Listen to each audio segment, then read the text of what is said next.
One of the other greatest things in life that brings me joy are my plants. And today I'm going to be repotting this beauty into this pot because she is growing out of her pot. And just like us, when we feel constricted and when we feel compressed, that's when the biggest opportunity for growth can take place.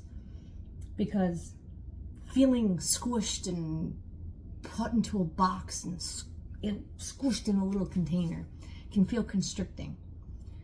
And then once you put yourself into a new environment, then you allow yourself the space and the freedom to grow deeper, wider, stronger, and taller.